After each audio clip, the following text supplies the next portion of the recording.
नमस्कार। पॉडकास्ट की दुनिया में आप सभी का एक बार फिर स्वागत करता हूं। आप जानते हैं कि पॉडकास्ट एक ऐसी विधा है जहां हम खुलकर अपनी बात रखते हैं। कुछ ऐसे अलग अलग प्रोग्राम्स के ज़रिए बहुत सारी बातें हम लोग करते आए हैं, लेकिन पॉडकास्ट में आज बैठना बहुत ज़रूरी इसलिए है क्योंकि 2 राज्यों के जो विधानसभा चुनाव हुए हैं उसके नतीजे आपके सामने हैं। 2 दिन पहले नतीजे आए, नतीजों ने उसमें से जो 2 में से 1 राज्य हरियाणा, इसके नतीजे ने सबको चौंका दिया है।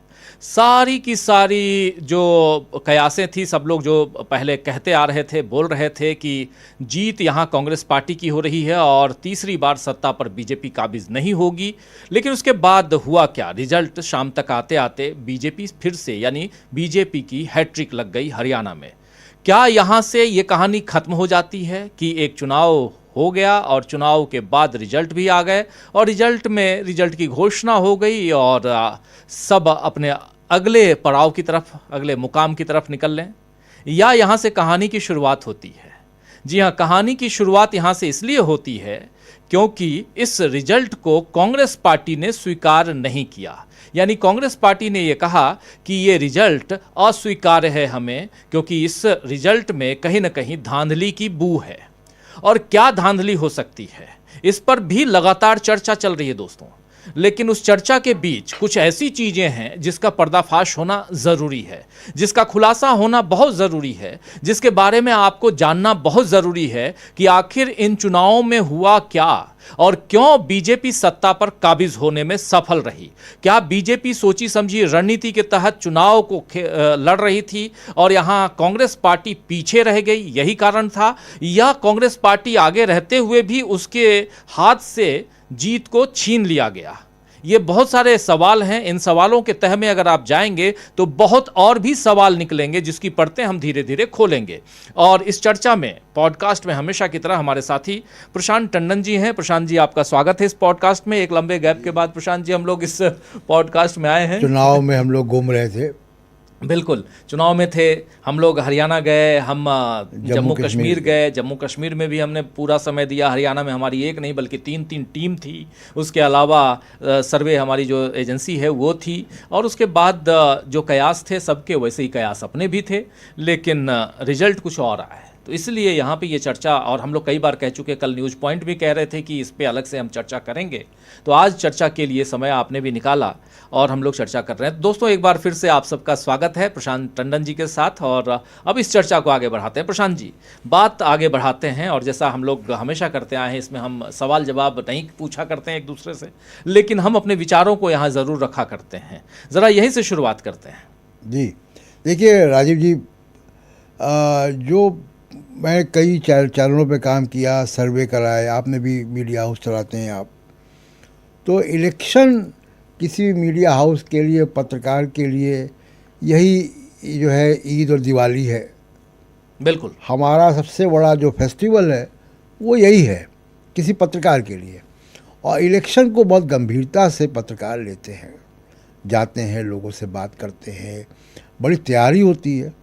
जितनी तैयारी चुनाव आयोग करता है काउंटिंग की, अपने स्तर पे उतनी तैयारी एक मीडिया हाउस भी करता है। डेटा कहाँ से आएगा, ग्राफिक्स कैसे बनेंगे, लाइव कौन होगा, ये सारी बातें, गेस्ट कौन होगा, किसको कब लिया जाए, बहुत सारी बातें होती हैं।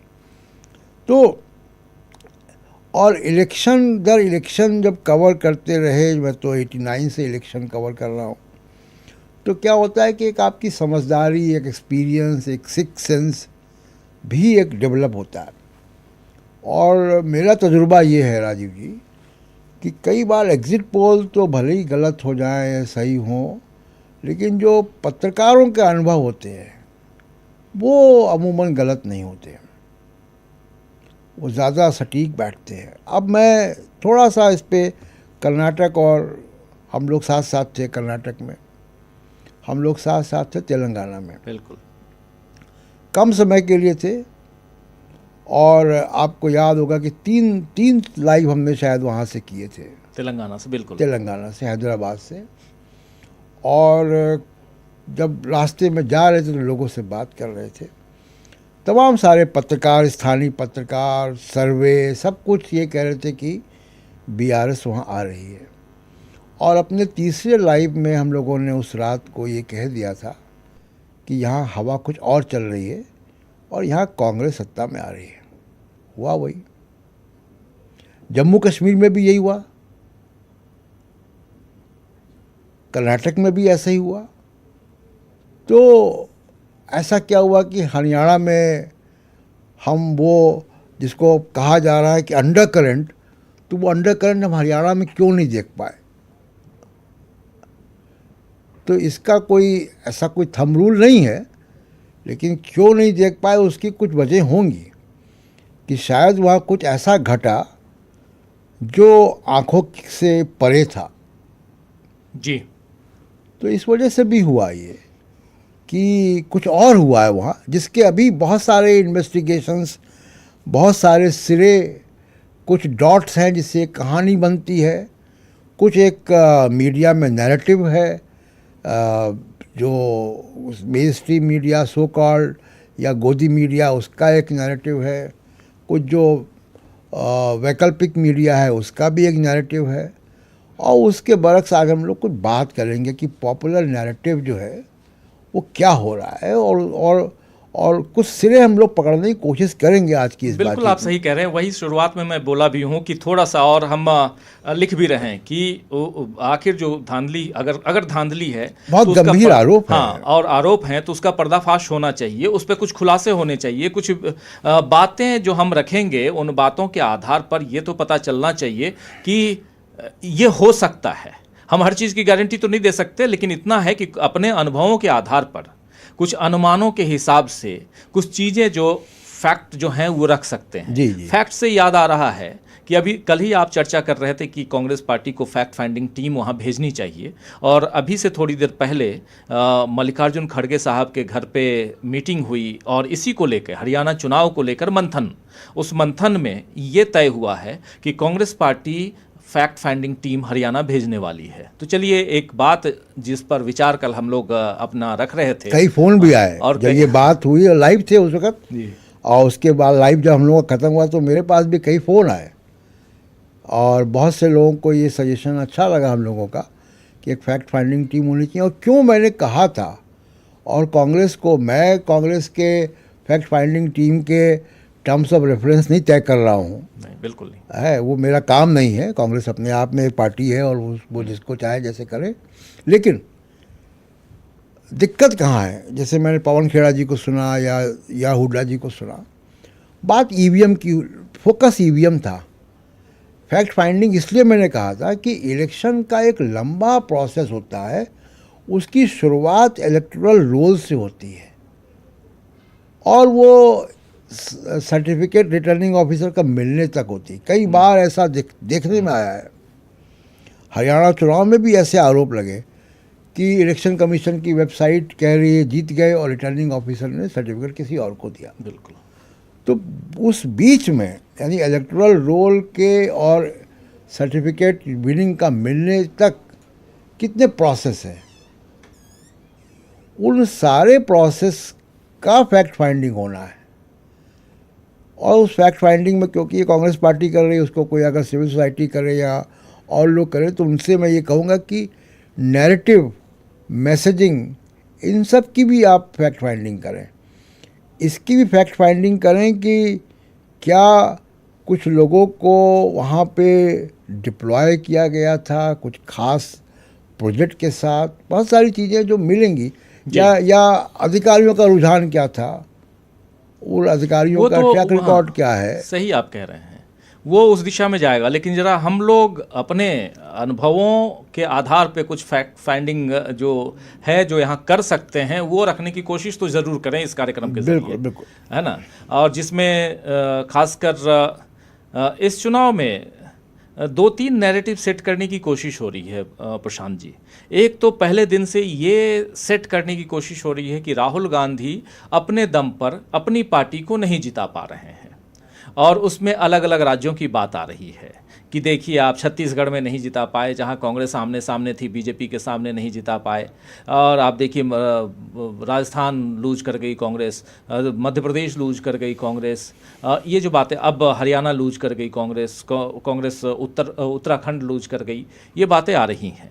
और राहुल गांधी को यहाँ पर कहीं ना कहीं डिफेम करने की फिर से एक जो साजिशन ही हो सकता है, लेकिन किया जा रहा है। नरेंद्र मोदी के हमले बढ़ गए हैं परसों से, आप देखिए। हालांकि आज वो विदेश चले गए, लाओस और वियतनाम गए हैं, लेकिन उससे पहले उन्होंने अपना काम जितना करना था वो कर दिया है। और अब इंतज़ार रहेगा महाराष्ट्र चुनाव का, उसकी घोषणा का। उससे पहले एक बार्गेनिंग पावर अब नरेंद्र मोदी के पास आ चुका है। बिल्कुल है। लेकिन क्या राहुल गांधी और इस रिजल्ट को लेकर कांग्रेस पार्टी के बार्गेनिंग पावर्स कम हो गए? क्या ये माना जाए कि क्या राहुल गांधी सचमुच अपने दम पर मैच जिताऊ या चुनाव जिताऊ नहीं है? क्या राहुल गांधी की जो यात्राएं और उनके अलावा जो न्याय की बात, सामाजिक न्याय की बात और जातिगत जनगणना की जो बात है, और संविधान, ये तीन चीज़ें बहुत इंपॉर्टेंट, संविधान, जाति आधारित जनगणना और सामाजिक न्याय, क्या ये तीनों बातें चुनावी राजनीति में हावी नहीं हैं? या इससे आप वोट नहीं कलेक्ट कर पा रहे हैं, गेन कर पा रहे हैं? क्या यही सच है या सच कुछ और है? ये जानना बहुत ज़रूरी है। इसलिए भी इस कार्यक्रम में हम बैठे हैं। हमारे तमाम साथी इस लाइव पॉडकास्ट में आप सबका एक बार फिर से स्वागत कर रहा हूं। 4:16 और इस वक्त हम लोग ये लाइव पॉडकास्ट कर रहे हैं और बहुत कुछ इसके ज़रिए समझने की कोशिश करेंगे जो हम न्यूज़ पॉइंट और दूसरे कार्यक्रमों में नहीं कर पाते हैं। एक शब्द आपने इस्तेमाल किया, बार्गेनिंग पावर। जी, नरेंद्र मोदी की बार्गेनिंग पावर बढ़ गई है निश्चित तौर पे, इसमें कोई दो राय नहीं। 240 के झटके के बाद हरियाणा उनको गुलाब का फूल मिला है, जिसको वो कमीज़ में लगा के, अपनी सदरी में लगा के घूमेंगे, बिल्कुल। लेकिन वो बार्गेनिंग पावर का असर किस पे होने जा रहा है? एकनाथ शिंदे पे महाराष्ट्र में, अजीत पवार पे।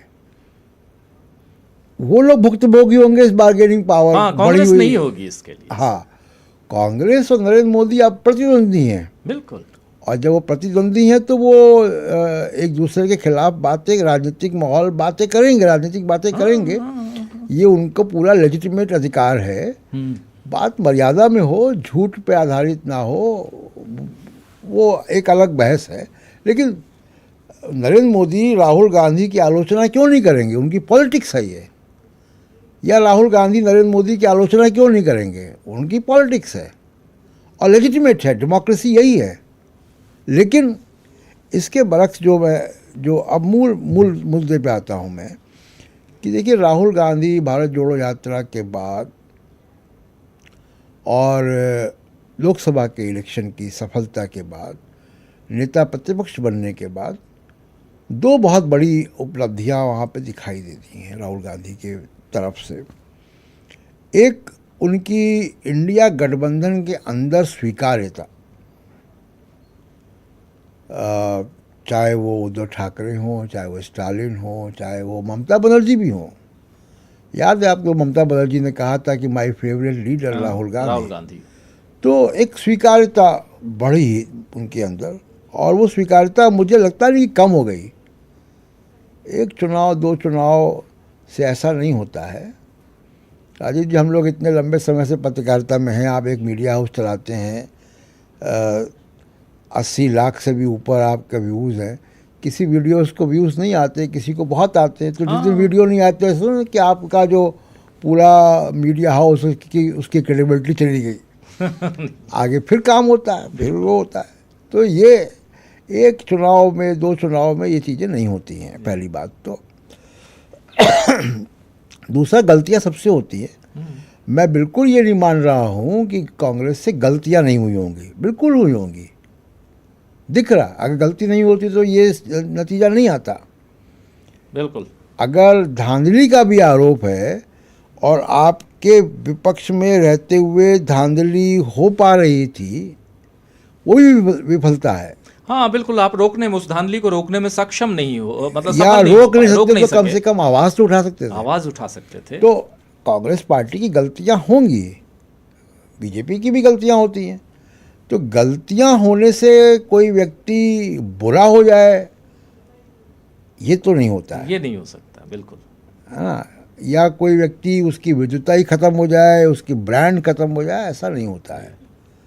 और यकीन मानिए, मैंने कल रात को भी कहा था कि जितना राहुल गांधी कितना परेशान है नहीं है हरियाणा को लेकर, होंगे ही, बड़ी हार हुई है, लेकिन मोहन भागवत भी परेशान होंगे, बिल्कुल। राहुल गांधी की तो प्रतिक्रिया आ गई, मोहन भागवत की अभी तक प्रतिक्रिया नहीं आई है। जो नरेंद्र मोदी को तमाम तरीके की नसीहत दे रहे थे, और अभी जो बीजेपी का अगला अध्यक्ष कौन होगा उस पर तमाम सारी बातें हो रही थी, बहुत तेजी से बात हो रही थी अभी। और नरेंद्र मोदी की बार्गेनिंग पावर बढ़ने पर वो सारे विवाद भी खत्म हो जाएंगे। अब आरएसएस कितना असर्ट कर पाता है, वो वैसा नहीं कर पाएगा कि वसुंधरा राजे का नाम चलने लगा, संजय जोशी का नाम चलने लगा, अब नाम नहीं चलेंगे ये। तो जो बात मैं राजीव जी कर रहा था वो ये कि कुछ सिरे हैं।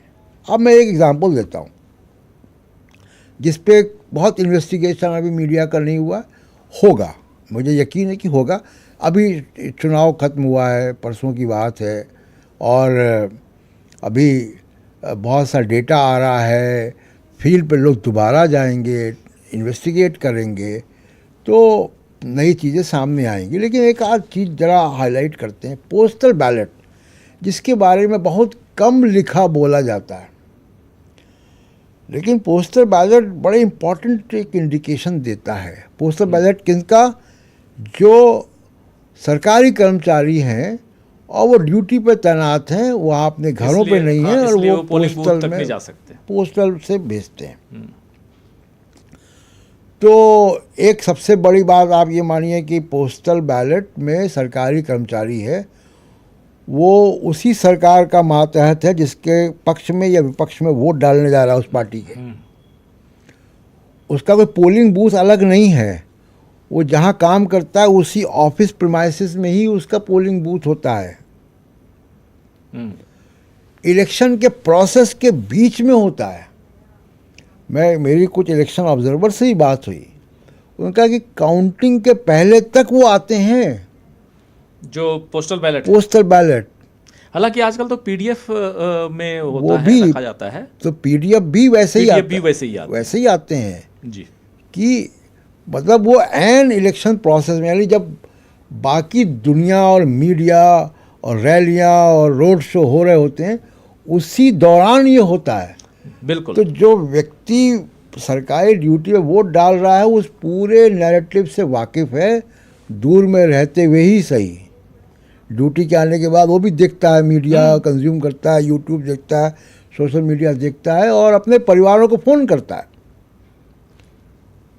तो क्या उसकी राय एकदम 180 डिग्री अलग होगी बाकी से? ये ह्यूमन नेचर नहीं है। तो अब आपको मैं एक डेटा देता हूँ। पहले उस दिन का डेटा दीजिए जी।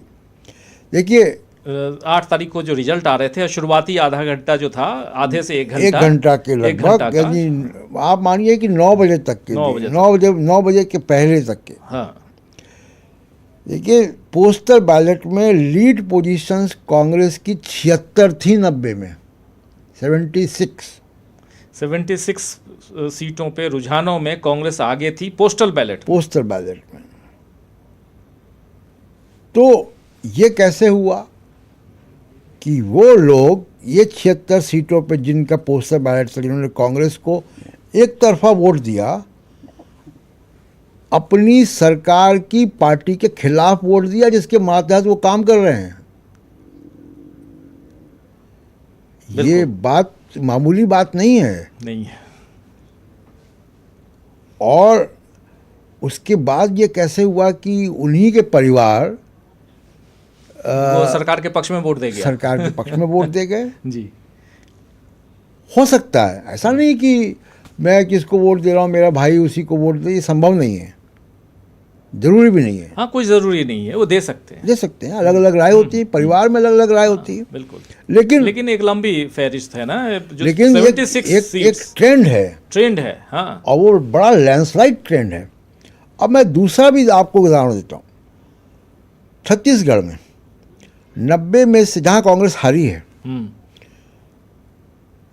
90 में से 62 पोस्टल बैलेट में कांग्रेस के पक्ष पे, हाँ, लीड कर रही थी। ऐसे आप मध्य प्रदेश में देखिए कि 230 में से 199 के पोस्टल बैलेट में वो लीड कर रही थी। 230 में से 199 पे लीड कर रही थी कांग्रेस। तो ये एक इंडिकेशन है जिसका इन्वेस्टिगेशन होना चाहिए। बिल्कुल। मैं तो एक सिरा ढूंढ रहा हूँ, सिरे पे बात कर रहे हैं हम। अभी इस पे बहुत लिखा बोला नहीं गया है, लेकिन इस पे भी एक इन्वेस्टिगेशन होना चाहिए, जर्नलिस्टिक इन्वेस्टिगेशन होना चाहिए कि ये क्या है, क्यों पोस्टल बैलेट में ये आगे दिखता है। जैसे मान लीजिए कि केस स्टडीज ले रहे हैं हम, 5 हाँ। कर्मचारियों को ले लें, उन कर्मचारियों के परिवारों ने का एग्जिट पोल करें कि उन्होंने किसको वोट दिया, तो हमको समझ में आएगा कि नहीं। आमतौर पे राजीव जी क्या होता है कि जो लोग फौज में हैं, पैरामिलिट्री फोर्सेस में हैं, सरकारी कर्मचारी हैं, उनकी राय उनके परिवार, खानदान, मोहल्ले, दोस्त, यार, मित्र, इसमें बड़ी मायने रखती है। बिल्कुल सही कह रहे हैं आप। तो एक तो पॉइंट ये हो गया। दूसरा ये भी कहा जा रहा है कि भूपेंद्र सिंह हुड्डा और कुमारी सैलजा के बीच जो खटपट थी, उसके कारण दलितों ने कांग्रेस को वोट नहीं किया। और लेकिन ट्रेंड ये कह रहा है कि सुरक्षित जो एससी सीट्स हैं, जो आरक्षित हैं, रिजर्व सीट्स हैं, उसमें कांग्रेस का ग्राफ तो बढ़ा है। ऐसा ही कुछ है। मैं देखिए, ये नैरेटिव भी मैं कहूँगा कि ये व्हाट्सएप यूनिवर्सिटी की इजाद है। पहली बात तो ये पता नहीं चलता है, ऐसा कोई भी डेटा, प्रमाणिक डेटा नहीं है कि किस जाति ने कितना किसको वोट दिया। ऐसा कोई इलेक्शन कमीशन इशू नहीं करता है, ना ऐसी कोई पड़ताल कभी होती है। तो इस तरीके के क्लेम हमेशा, जिसको कहते हैं कि पिंच ऑफ सॉल्ट के साथ ही लिए जाते हैं। एक मोटा मोटा आपको ट्रेंड जर्नलिस्टिक दिखाई देता है, लेकिन इसको बहुत प्रमाणिक ढंग से आप नहीं कह सकते। अब आप देखिए इसमें क्या हुआ। अगर हम एक माने कि रिज़र्व सीट, यानी शेड्यूल कास्ट रिज़र्व सीट, जो है जहाँ दलित वोट की संख्या बाकी से थोड़ी ज़्यादा है, तभी उनको रिज़र्व किया गया है, वो एक इंडिकेशन ज़रूर देते हैं रिज़र्व सीटें। तो हरियाणा में 17 रिज़र्व सीट हैं, 17 में से 9 कांग्रेस ने जीती हैं, बीजेपी ने 8 जीती है, यानी कांग्रेस ज़्यादा है। कांग्रेस यहाँ भी ज़्यादा है। और पिछले इलेक्शन में 2019 में कांग्रेस के पास 7 सीटें थी, 7 से 9 हुई हैं। तो ये कहना कि दलितों ने रिजेक्ट कर दिया कांग्रेस को, तो कहाँ रिजेक्ट किया भैया? आपके पास तो मुझे जो ट्रेंड दिख रहा है, बीजेपी की भी सीटें जो हैं बढ़ी हैं, 1 सीट बढ़ी है बीजेपी की भी। तो बीजेपी 6 थी, वो 8 पे चली गई। वो 7 थी, 8 पे चली गई। वो 5 थी, सॉरी माफ़ कीजिए, 5 थी। तो 5 में से वो 8 पे चली गई। लेकिन फिर भी कांग्रेस पार्टी न सिर्फ 6 सीटें रिटेन करती है, बल्कि 3 सीटों का इजाफा 2 सीटों का इजाफा भी करती है। हाँ, यानी 7 से 9 हो जाती 9 सीटें। तो 17 में से 9 सीट कांग्रेस को और 8 सीट बीजेपी, यानी रिजर्व सीट में बहुमत कांग्रेस का है। हाँ, ये कह सकते हैं। तो अगर रिजर्व सीट में बहुमत कांग्रेस का है, तो हम ये कैसे मान लें कि ये एससी रिजर्व के बाहर जो नैरेटिव था वो कुछ और था। अब कुमारी सैलजा की बात भी कर लेते हैं। सिरसा से आती हैं वो। सिरसा से लोकसभा एमपी, सिरसा लोकसभा जो है रिजर्व सीट है, उसके अंदर 9 विधानसभा है, उसमें भी 1-2 शायद रिजर्व सीट एक रिजर्व है, एक रिजर्व है। उस 9 की 9 में एक भी बीजेपी ने नहीं जीती, वहाँ 8 कांग्रेस ने जीती 9 में। तो सिरसा की अधिकांश सीटें, राम रहीम कहाँ से आते हैं? सिरसा से आते हैं। उनको पेरोल मिली और वो वहाँ से बागपत से बैठ के ऑनलाइन प्रवचन कर रहे थे और बीजेपी के उम्मीदवारों को आशीर्वाद दे रहे थे। तो क्या हुआ? तो बहुत सारा जो चल रहा है, जो नैरेटिव सेट किया जा रहा है, वो तथ्यों के इर्द गिर्द नहीं है। और अभी इमीडिएटली आएंगे भी नहीं, थोड़ा सा वक्त लगेगा, उसमें थोड़ा सा रिसर्च करना पड़ेगा और तब लेकिन ये प्रशांत चीज़ें जी इमीडिएटली नहीं है, लेकिन इमीडिएटली जो चीज़ें हो रही हैं वो देखिए ना, जो चीज़ें हो रही हैं उसमें तो ये किस आधार पे लोग कह रहे हैं, मुझे तो ये समझ में नहीं आया कि किस आधार पे कह रहे हैं कि कांग्रेस पार्टी को दलितों ने वोट नहीं दिया क्योंकि शैलजा नाराज थी।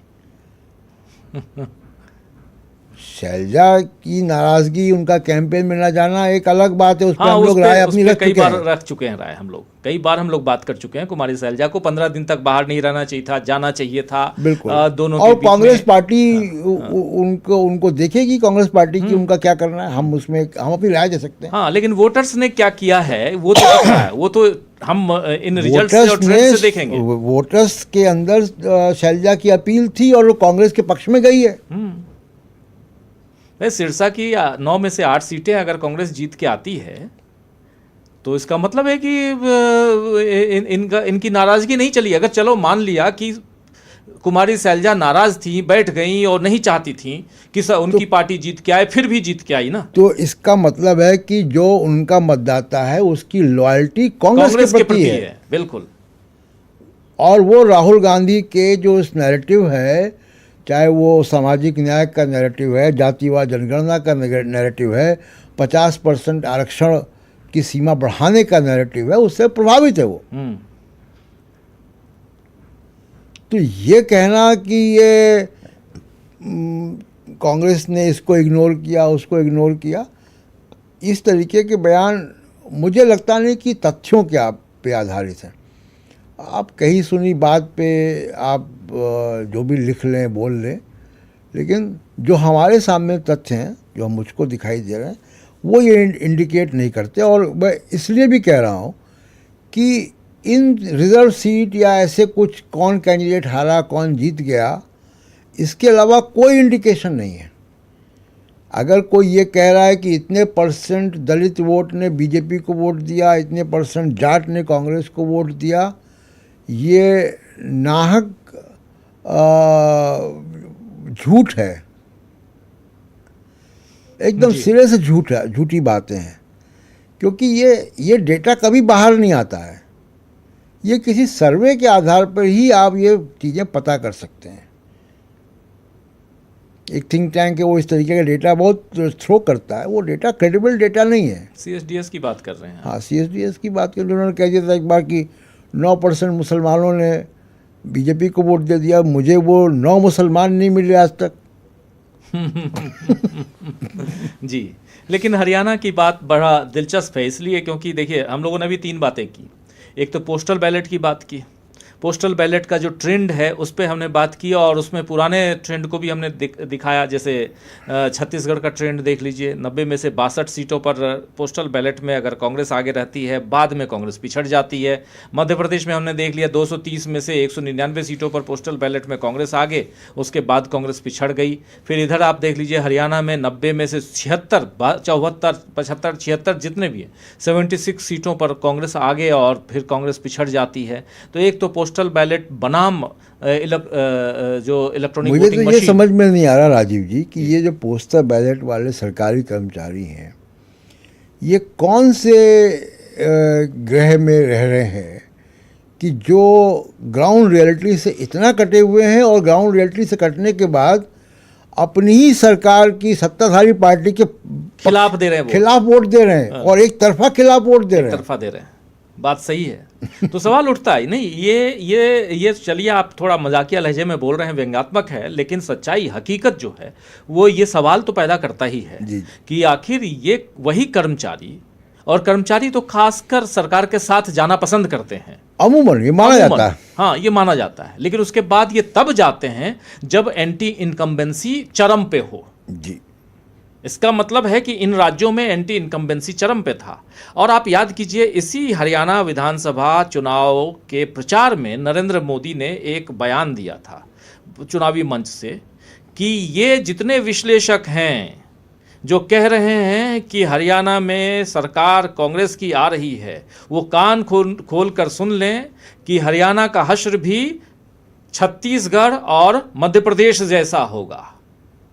फिर ये एक शक पैदा करता है कि नरेंद्र, ऐसे ही शक पैदा करता है हरियाणा के मुख्यमंत्री का बयान, नायब सिंह सैनी का बयान, हमने पूरा इंतजाम कर लिया है, 8 तारीख को हम ही बना रहे हैं सरकार।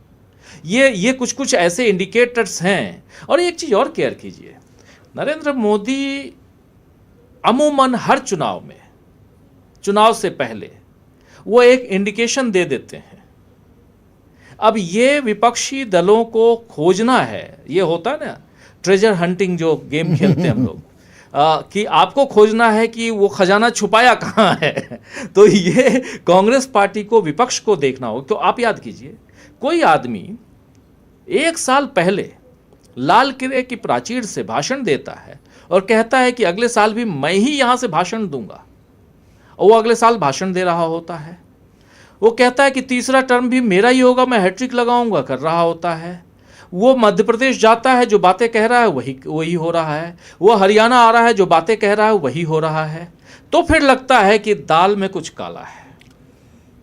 अब देखिए, वो नरेंद्र मोदी जी की, ना तो मैं कहूँगा कि उनकी ज़बान पे सरस्वती का वास है, ऐसा कुछ होता नहीं है। नहीं, ऐसा कुछ नहीं होता। दूसरा कि एक उनकी ओवर कॉन्फिडेंट और साइकोलॉजिकल गेम है, वॉर गेम है, साइकोलॉजिकल वॉर गेम है कि वो विपक्ष के खिलाफ ऐसी बातें करते हैं ताकि एक जनमानस के दिमाग पे असर पड़े कि हाँ, हम तो जीते हुए हैं।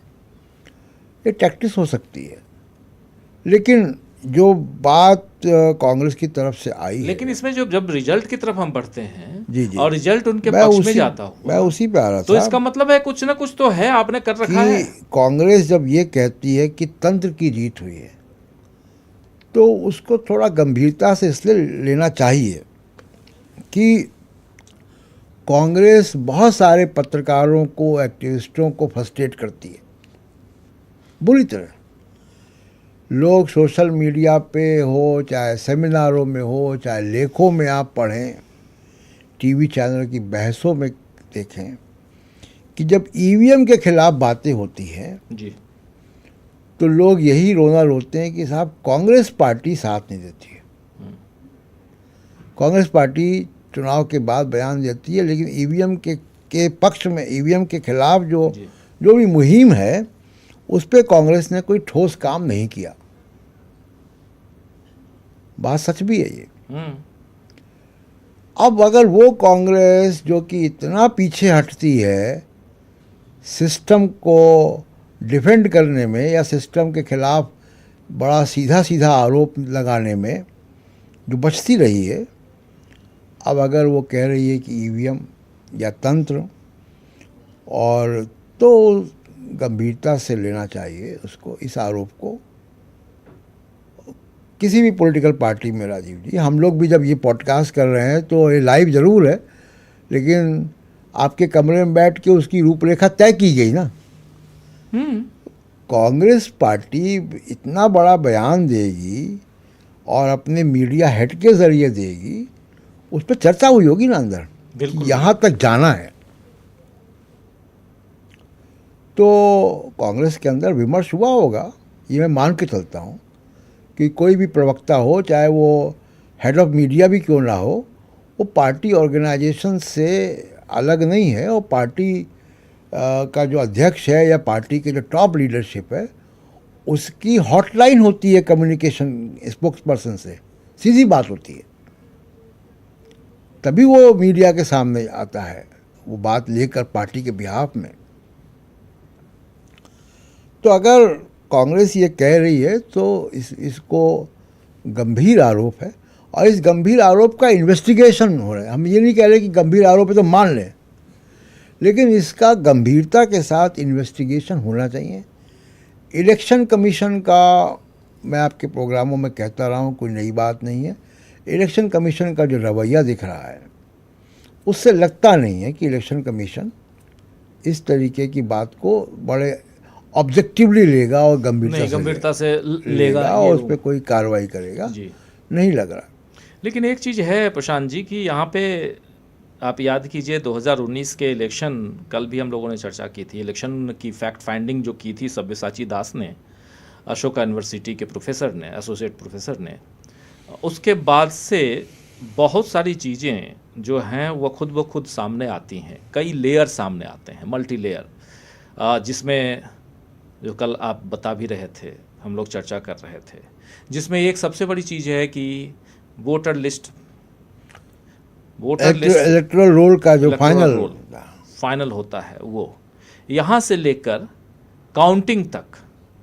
और अगर हरियाणा की फैक्ट फाइंडिंग हम यहाँ बैठकर और उस पर एक विचार विमर्श कर रहे हैं, कुछ चीज़ों को सामने रख के कर रहे हैं, और उसमें चूंकि हम वहाँ से धरातल से घूम के ज़मीनी हकीकत देख के भी आए हैं, उस आधार पे भी कर रहे हैं, तो उसमें वो इलेक्टोरल रोल से लेकर और जब रिजल्ट आ रहे थे और उस वक्त 11:30 से लेकर 3 बजे तक चुनाव आयोग की जो वेबसाइट इतनी धीमी हो गई थी, धीमी से मतलब कि आंकड़े वहीं के वहीं अटके थे। रोहतक की जो काउंटिंग थी, आखिरी राउंड 15वें राउंड की काउंटिंग, वो होने के बाद और उसमें कांग्रेस के प्रत्याशी की जीत की घोषणा दूसरे दिन सुबह होती है और ये लगातार बना रहता है। ये सब कहीं ना कहीं कुछ शंकाएं पैदा करता है जी।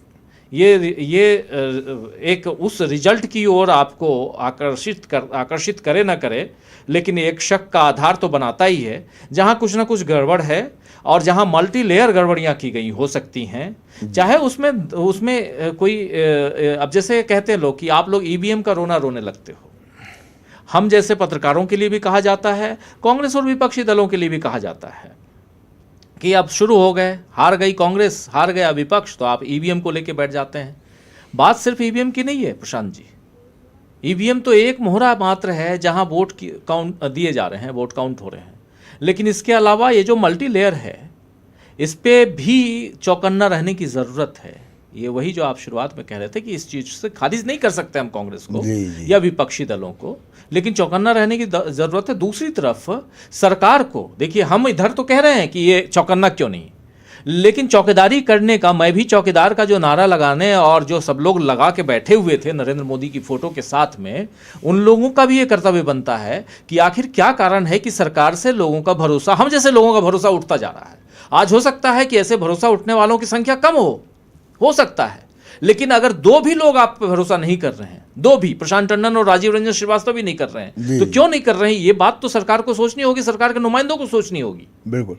देखिए, ईवीएम को लेके एक अलग चर्चा है, उस पर बहुत चर्चा हम लोग कर चुके हैं। मैं उसको इस पॉडकास्ट में बहुत डिटेल में जाना नहीं चाहता हूँ, जा सकता हूँ चाहूँ तो, लेकिन समय बचाना हमको। जो बात आती है कि कांग्रेस जब हारती है तभी ईवीएम का रोना होता है, उस पर मैं ज़रा एक बात साफ कर दूं कि 2010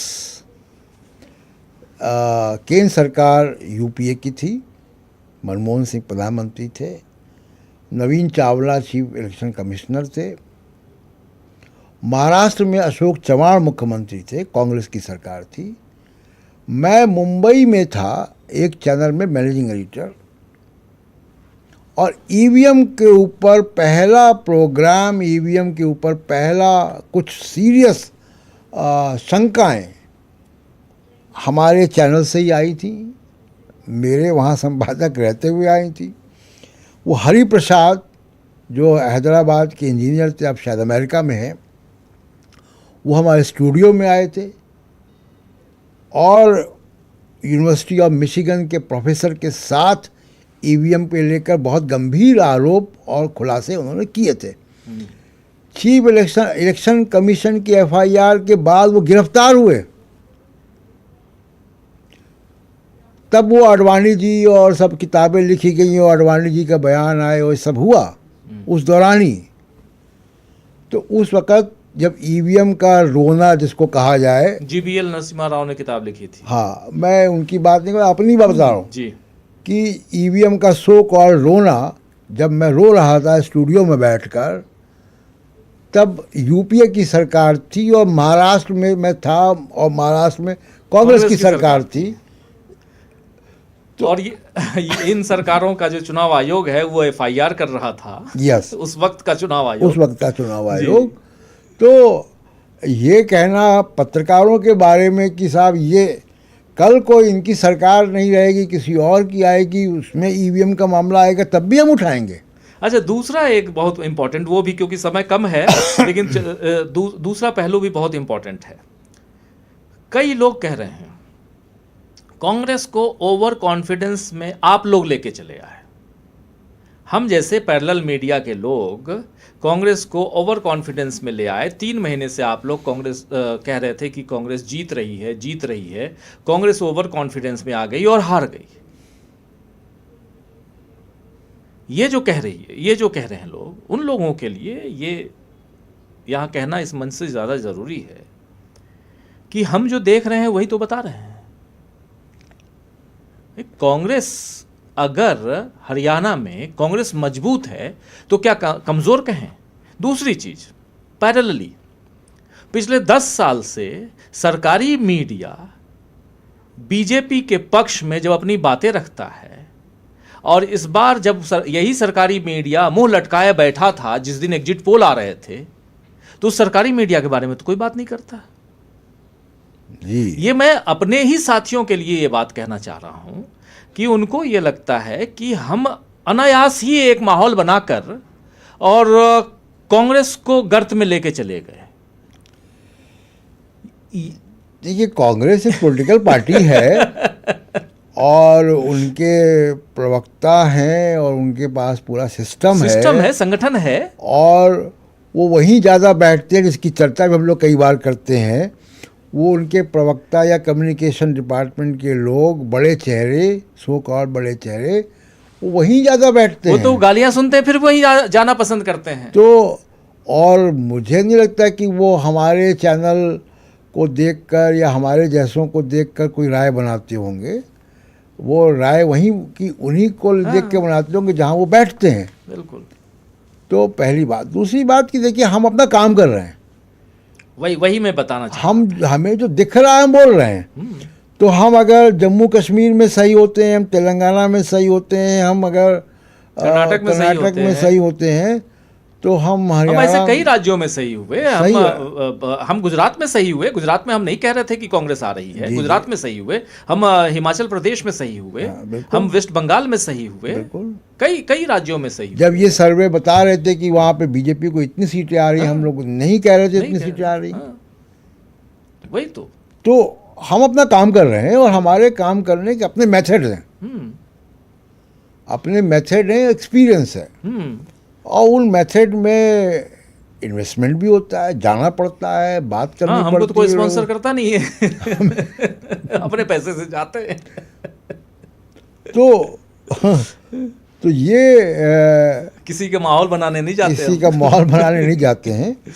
और आप लोग ले आइए कांग्रेस को सत्ता में, हम कांग्रेस के खिलाफ भी बातें करेंगे, वैसी जैसी आज बीजेपी के खिलाफ। अगर जैसे बीजेपी आज कर रही है वैसे कांग्रेस करेगी तो बिल्कुल करेंगे, उनके खिलाफ बात करेंगे, बिल्कुल बात करेंगे।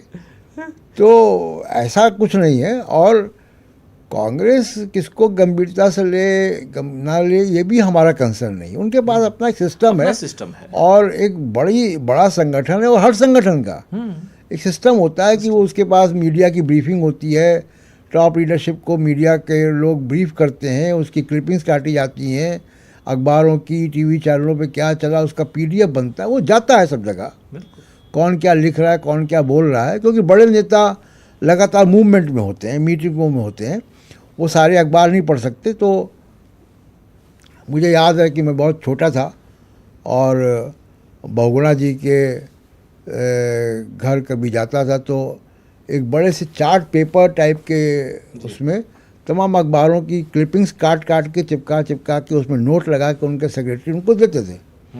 तो अब अभी भी यही चलता है, अब PDF जाता है वो। तो मीडिया की ब्रीफिंग जो है उसका सिस्टम अलग है पॉलिटिकल पार्टीज़ का।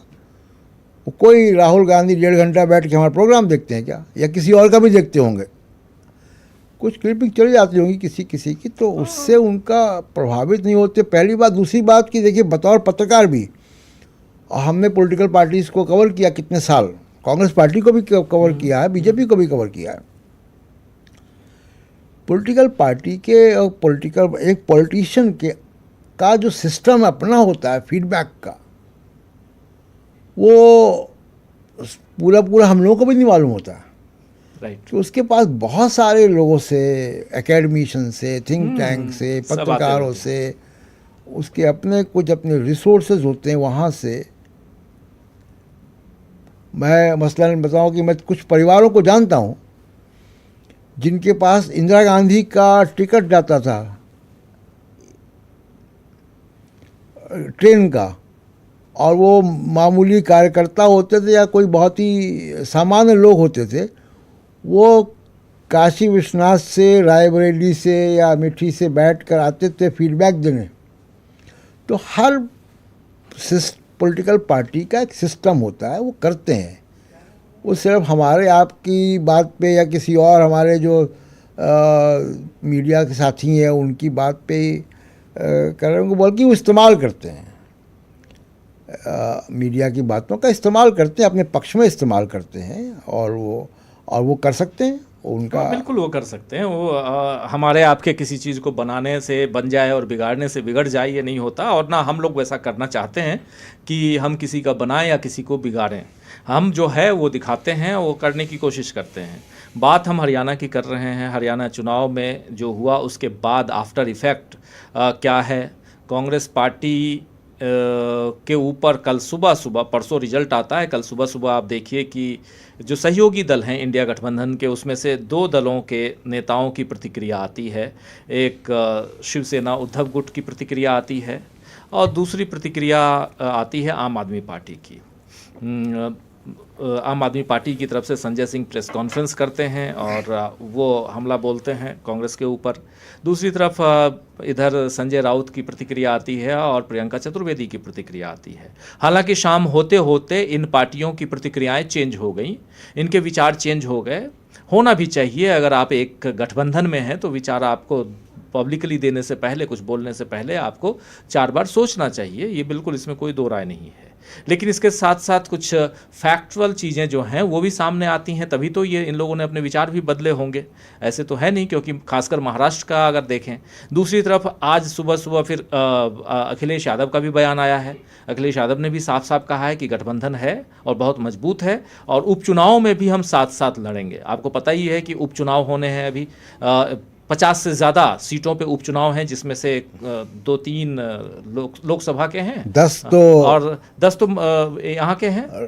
अभी राहुल गांधी की वायनाड का भी, हाँ वो भी है, पेंडिंग है। वो है, एक वेस्ट बंगाल में है, एक वेस्ट बंगाल एक में, वेस्ट बंगाल में, 2 तो और यूपी और राजस्थान में, बिहार में है। इन सब जगहों पे उपचुनाव हैं। ये इन उपचुनावों का को भी डिक्लेयर करेंगे इसी चुनाव के साथ, जो अगले चुनाव की घोषणा होगी, जिसमें महाराष्ट्र है। लेकिन यूपी के क्यों पेंडिंग है, ये भी बड़ा रहस्य है। किसका इंतज़ार कर रहे हैं। और कभी कभी ये लगता है कि आप इतना बड़ा दावा करते हैं, कैबिनेट से आपने पास कर दिया 1 नेशन 1 इलेक्शन, और आप उपचुनाव नहीं करवा पा रहे हैं टाइम से। प्रशांत जी, 1 नेशन 1 इलेक्शन तो एक्सीडेंटल वो है, केस है। एक्सीडेंटल केस है। वो आपको पता ही है कि इसका जन्म कब हुआ था। जब हम लोगों के सामने इसका जन्म हुआ था मुंबई में, जब इंडिया गठबंधन का हेडलाइन मैनेजमेंट है बेसिकली। हाँ। लेकिन हम मुद्दे पे आते हैं राजीव जी कि देखिए, इंडिया गठबंधन की पार्टियां, जो राजनीति है, बहुत विशुद्ध राजनीति है कि कांग्रेस बड़ी पार्टी है और कांग्रेस से क्षेत्रीय दलों को इनसिक्योर होना बड़ा लाजमी है। कांग्रेस की अपनी या गठबंधन के साथ इस वक्त देश के 6 राज्यों में सरकारें हैं। अखिलेश यादव कितनी भी बेहतरीन पॉलिटिक्स कर लें, लेकिन उत्तर प्रदेश के बाहर सरकार बनाने में भी उनको बहुत वक्त है। ऐसा कोई सीन नहीं है कहीं। यही आरजेडी के बारे में कहा जा सकता है, यही शिवसेना के बारे में कहा जा सकता है, ये इनफैक्ट ममता बनर्जी के बारे में कहा जा सकता जी है। तो इंडिया गठबंधन की राजनीति, जो पॉलिटिकल पार्टीज़ हैं, उनमें कांग्रेस को लेके असुरक्षित होना बहुत स्वाभाविक है। को बार्गेन, और वो उनको चाहिए कि कांग्रेस कमज़ोर हो तो हम बार्गेन करें, बहुत लेजिटिमेट है। कांग्रेस अगर महाराष्ट्र में सिंगल लार्जेस्ट पार्टी लोकसभा में आई और अपना सीएम चाहेगी ना फिर, तो उससे शिवसेना को असुरक्षित होना बहुत स्वाभाविक है। लेकिन दूसरी बात यह है, और वो लेजिटिमेट है, उसमें कोई वो, लेकिन दूसरी बात ये कि इन नेताओं को बिग पिक्चर भी देखनी चाहिए, और मेरे ख्याल से वो देख रहे हैं, तभी इस तरीके के बयान आ गए कि उनको लगता है कि हमारी आपस की कंपटीशन में अगर ये संदेश जाएगा कि इंडिया गठबंधन कमज़ोर है, तो फिर तो आप नरेंद्र मोदी की ही बात को आगे बढ़ा रहे हैं। तो ये बिग पिक्चर भी देखते। देखिए, हम लोगों ने लंबे समय से राजनीति देखी है, और राजनीति में एक वक्त में इतनी strong batting lineup, Mamata Banerjee, Akhilesh Tamil Nadu में, स्टालिन, उद्धव ठाकरे महाराष्ट्र में, या तेजस्वी यादव, ये इतनी स्ट्रांग बैटिंग लाइनअप कभी थी नहीं भारत के राजनीतिक इतिहास में जी। तो ये भी टैलेंट है हमारे देश में, और विपक्ष के पास भी टैलेंट है। इंडिया गठबंधन के पास टैलेंट की कमी नहीं है, और टैलेंट वो भी जनाधार वाला टैलेंट, हवा में नहीं। तो और उसमें इसीलिए आप देखिए कि उनकी राजनीति में एक समझदारी दिखाई देती है कि उनको मालूम है कि हाँ, यहाँ तक जाने में तो कांग्रेस से हम सीटें झटक लेंगे 2-4-5 ज़्यादा, लेकिन इससे ज़्यादा जाएंगे तो हम बीजेपी की खेल खेल रहे हैं, तो वो वहाँ से फिर लौट आएंगे। तो वो ऐसा ही हो रहा है। बिल्कुल सही कह रहे हैं आप। बहुत कुछ हम लोग इस पॉडकास्ट में चर्चा कर चुके हैं, और अलग अलग चीज़ों को जिसकी बातें अमूमन नहीं हो रही हैं, उन बातों को यहाँ लाने की कोशिश, थोड़ा कुछ चीज़ें सतही तौर पर, कुछ चीज़ें अंदर तक जाकर हम लोग लाने की कोशिश कर रहे थे इस पॉडकास्ट में। और फैक्ट फाइंडिंग और बाकी हम लोग भी फैक्ट फाइंडिंग अपनी जो है अपने हिसाब से कर रहे हैं, कोशिश करेंगे कि वो भी अपने दर्शकों तक, श्रोताओं तक रखें। लेकिन उसके अलावा अब आगे के चुनावों की तैयारियां भी हैं। महाराष्ट्र के चुनाव की घोषणा हो जाएगी, फिर उपचुनाव हैं उसकी घोषणा होगी, हो सकता है उसके साथ साथ झारखंड के चुनाव की घोषणा भी हो जाए, तो फिर से देश एक चुनावी मोड में होगा। देश के कुछ राज्य चुनावी मोड में होंगे, और हम लोग भी चुनावी मोड में होंगे, चर्चा हम लोग भी करेंगे। लेकिन इतना ज़रूर है, जो मैं अभी से थोड़ी देर पहले कह रहा था, आप भी अपनी बात रख रहे थे, कि एक विश्लेषण और एक ईमानदार विश्लेषण जिसको कह सकते हैं, वो करने की हम कोशिश करते हैं। मैं निष्पक्ष नहीं कहूँगा, इसलिए ईमानदार वर्ड यहाँ यूज कर रहा हूँ, क्योंकि आप किसी न किसी के पक्ष में तो विश्लेषण करेंगे, तो जो दिखता है वही करेंगे आप। एक अच्छा है, दूसरा पक्ष खराब है, जो खराब है उसके भी पक्ष में आप कर रहे हैं, जो अच्छा है उसके भी पक्ष में कर रहे हैं। तो इसलिए निष्पक्ष वर्ड को मैं यहाँ बहुत ईमानदारी से किनारे कर रहा हूँ। ईमानदार विश्लेषण हम करते आए हैं, वो करेंगे आगे भी। लेकिन इस पूरे चुनाव में एक बात जो पिछले 2 दिनों से रिजल्ट के बाद जो दिखाई दे रही है, उसमें एक मौका मिला है बीजेपी को कि राहुल गांधी को इस मौके पे किसी तरह थोड़ा सा पीछे किया जाए। अब राहुल गांधी कितना पीछे हुए हैं, राहुल गांधी से मतलब उनका कद कितना पीछे हुआ है एक नेता प्रतिपक्ष के रूप में, एक बेबाक नेता के रूप में, जो जहां, क्योंकि राहुल गांधी की जो राजनीति है, उस राजनीति को पार पाना अब नरेंद्र मोदी के लिए मुमकिन नहीं है, बहुत मुश्किल है। क्योंकि राहुल गांधी आज की तारीख में एसपीजी के दायरे में नहीं है, उससे बाहर हैं। और जब वो एसपीजी के दायरे से बाहर हैं, तो वो कभी भी कहीं भी पहुंच जा रहे हैं। डंकी रूट की बात भी आई थी, बहुत सारे अलग अलग हैं। आप डंकी रूट वो गायब नहीं हो गए मुद्दे। हाँ, वो गायब नहीं हुए हैं मुद्दे, वो रहेंगे। देखिए, अग्निवीर रहेगा मुद्दा। 50% आरक्षण की सीमा को बढ़ाना, जातिवारी जनगणना, सामाजिक न्याय के प्रति प्रतिबद्धता, ये सारे बड़े मुद्दे हैं। बिल्कुल। और ये और यही तकलीफ देते हैं, अगले 20 साल की भारत की राजनीति को प्रभावित करने जा रहे हैं। मैं ये नहीं कहूँगा कि राहुल गांधी की ओनरशिप है इसमें, नहीं, बिल्कुल, लेकिन राहुल गांधी का इनिशिएटिव ज़रूर है, और उस इनिशिएटिव की वजह से उनकी क्रेडिबिलिटी वाजिब इनिशिएटिव है, वाजिब है, बिल्कुल, समाज के लिए उपयोगी है। हाँ, उन्होंने पहल दिखाई है। और क्योंकि जातिवाद जनगणना की बात कांग्रेस ने सबसे पहले नहीं की है, आरजेडी कर चुकी है, समाजवादी पार्टी करती रही है, पहले होती रही, लेकिन राष्ट्रीय पार्टी ने किसी पहली बार की है, और इतने पुरजोर तरीके से की है कि लगभग हर पब्लिक मीटिंग में राहुल गांधी ये बात कह रहे हैं। बिल्कुल। तो देखिए, ये बातें अब भविष्य की राजनीति तय करने वाली हैं, और इसलिए ये अगले 20 साल प्रभावित करेगी। मंडल कमीशन ने 20 साल 25 साल की राजनीति को प्रभावित किया, बिल्कुल। आज भी करती है। ये मंडल के ही प्रतिक्रिया थी कि मंदिर का मूवमेंट चला और बीजेपी को उससे फ़ायदा मिला, और बीजेपी आज यहाँ पे है। तो जातिवाद जनगणना, आरक्षण की 50% सीमा और उससे जुड़े हुए दूसरे और तमाम मुद्दे, ये भविष्य की राजनीति तय करेंगे। बिल्कुल। एक जो इसमें था कि मूल मुद्दों की बात हम कर भी रहे थे, ये मूल मुद्दे हैं, और इन मुद्दों को आप खारिज नहीं कर सकते, लेकिन आप अगर ये दर्शाने की कोशिश कर रहे हैं कि मूल मुद्दे पर अगर आप चुनाव लड़ते हैं तो आप जीत नहीं पाएंगे, ये दिखाने की जो कोशिश। लेकिन राजीव जी, जो बात आपने कही ना, अगर हरियाणा के रिजल्ट में किसी मीडिया के दबाव में राहुल गांधी अपना रास्ता बदलते हैं, तो मुझे ये कहने में गुरेज नहीं होगा कि उनके अंदर परिपक्वता की कमी होगी, लेकिन मुझे यकीन है कि वो ऐसा नहीं करेंगे। हाँ, बिल्कुल बिल्कुल सही आप कह रहे हैं। तो इसीलिए मैं ये यहाँ मेंशन करना ज़रूरी है कि जो मूल मुद्दे हैं, उन मुद्दों पे चुनाव नहीं जीता जा सकता है, ये भी करने की कोशिश हो रही है पिछले 2 दिनों से। हाँ। कई विश्लेषक इन चीज़ों को ला रहे हैं कि आप अग्निवीर की बात कर रहे थे, आप पहलवानों की बात कर रहे थे, आप बेरोजगारी की बात कर रहे थे, आप डंकी रूट दिखाने की कोशिश कर रहे थे। जिस समय यहाँ बाकी लोग बाकी तैयारियां कर रहे थे, आप डंकी रूट, आप अमेरिका जाकर के वीडियो बना रहे हैं, यहाँ कर रहे हैं। इन मुद्दों के आधार पर आप चुनाव नहीं जीत सकते, ये बताने की कोशिश हो रही है।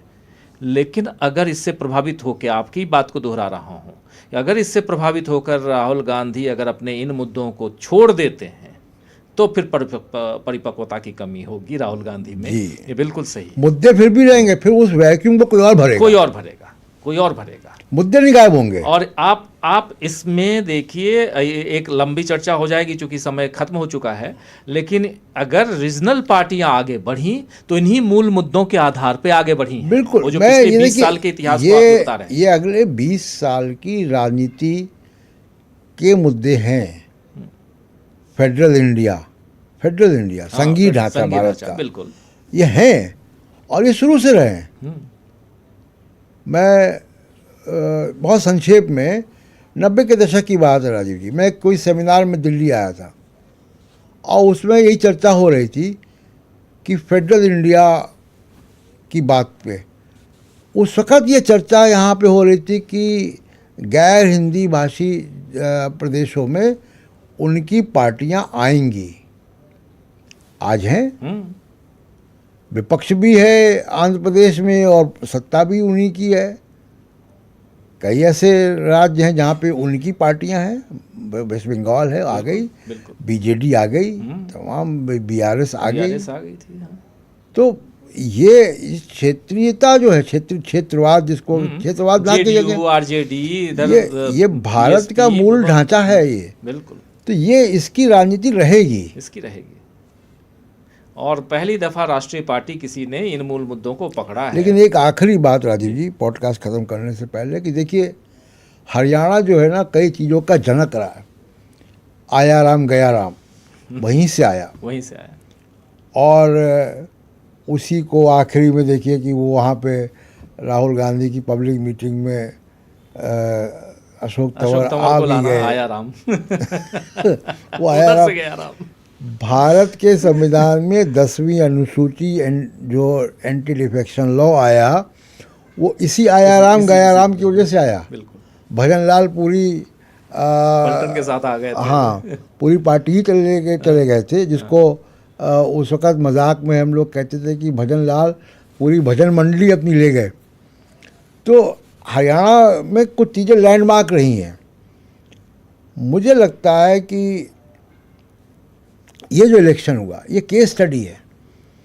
इसलिए मैं आपके प्रोग्राम में भी वो बात कह रहा था कि इस पर कोई एक अच्छा डॉक्यूमेंट बनना चाहिए, जो ईवीएम के अलावा भी पूरी इलेक्टोरल पर, क्योंकि इलेक्टोरल रिफॉर्म्स पेंडिंग हैं, होने हैं, और वो इलेक्शन रिफॉर्म्स ज़रूरी है भारत की लोकतांत्रिक व्यवस्था को और मजबूत बनाने के लिए, पारदर्शी बनाने के लिए। हरियाणा का इलेक्शन उसकी एक केस स्टडी बन सकता है, और वहाँ से जो चीज़ें इन्वेस्टिगेशन, डॉक्यूमेंट, फैक्ट फाइंडिंग आएगी, वो भविष्य के इलेक्शंस में इलेक्टोरल रिफॉर्म्स के लिए बहुत मदद करने वाली है। बिल्कुल, उम्मीद करते हैं कि इसलिए हरियाणा का पोस्ट इलेक्शन इन्वेस्टिगेशन बहुत आवश्यक है, भारत के लोकतंत्र के लिए आवश्यक है। बिल्कुल आप सही कह रहे हैं। कांग्रेस पार्टी ने फैक्ट फाइंडिंग टीम बनाने की घोषणा कर ही दी है और उसके साथ साथ कांग्रेस इस पर बहुत गंभीरता से ले रही है, क्योंकि विपक्ष है, कांग्रेस जीती हुई बाजी हार गई है ऐसा माना जा रहा है, उस आधार पे भी हम कह रहे हैं। लेकिन दूसरी तरफ आगे की रणनीतियां कांग्रेस की भी और आगे की रणनीतियां उसके सामने सत्ताधारी दल यानी बीजेपी की क्या होती है, ये बड़ा दिलचस्प होगा, इसलिए क्योंकि आने वाला समय जो है फिर चुनावों का है। तो फिर से चुनावों के लिए हम तैयार रहते हैं, अलग अलग जगहों से, अलग अलग राज्यों से फिर वैसी रिपोर्टिंग होगी जैसे हम लोग करते रहे हैं। इस पॉडकास्ट को अब यहीं समाप्त करते हैं। बहुत सारी बातें हम लोगों ने कहीं और बहुत सारी बातें जो छूट रही हैं उसको हम अपने न्यूज़ पॉइंट में लेके आएंगे अपने और तमाम साथियों के बीच। वहाँ चर्चा कुछ और क्रम में होती है तो उसी अंदाज में करेंगे। तो बहुत शुक्रिया प्रशांत जी आपका, और आप तमाम साथी जो इस कार्यक्रम को देख रहे थे, सुन रहे थे, आप सबका भी बहुत बहुत शुक्रिया अदा करता हूँ। लंबा वक्त आप लोगों का ले लिया। हम लोगों ने सोचा था कि 30-35 मिनट, मैक्सिमम 40 मिनट का ये प्रोग्राम करेंगे, लेकिन अब घंटे भर का प्रोग्राम हो गया। लेकिन आप लोग जुड़े रहे और इस प्रोग्राम को आपने देखा, इस पॉडकास्ट को देखा। पॉडकास्ट अगर पसंद आया हो तो इसे शेयर ज़रूर कीजिए, ज़्यादा से ज़्यादा लोगों के बीच पहुंचाइए। ज़रूरत इस वक्त है कि सच्चाई जो है, जो सच है उसको आप लोगों तक पहुंचाया जाए। ये बहुत ज़रूरी है कि जो सच है वो पहुंचाया जाए। नैरेटिव सेट करने की जो कोशिश हो रही है उसको दूर किया जाए। एक गलत नैरेटिव, गलत परिपाटी की ओर ले जाने का काम जो होता है, चाहे वो मीडिया हो या दूसरे दलों के नेता हों जो करते हैं, दूसरे दल करते हैं, उससे बाहर निकाला जाए। और बिना पेशेंस खोए हुए आप लोग भी अगर पॉलिटिकल एनालिस्ट हैं या पॉलिटिक्स में आप भरोसा रखते हैं या उसमें इंटरेस्ट रखते हैं, तो आपको ज़रूरत है कि ज़्यादा से ज़्यादा अच्छी चीज़ों को सुनें, देखें, पढ़ें और लोगों के बीच उसकी चर्चा करें, लोगों तक पहुंचाएं। सच्चाई ये नहीं है जो आप देख रहे हैं कि कांग्रेस की कुछ सीटें कम क्यों हो गई या कांग्रेस क्यों हार गई। सच्चाई के पीछे, मतलब इस रिजल्ट के पीछे की कहानी कुछ और है, ये जानना ज़रूरी है। तो आज मुझे दीजिए इजाज़त और देखते रहिए DB लाइव। नमस्कार।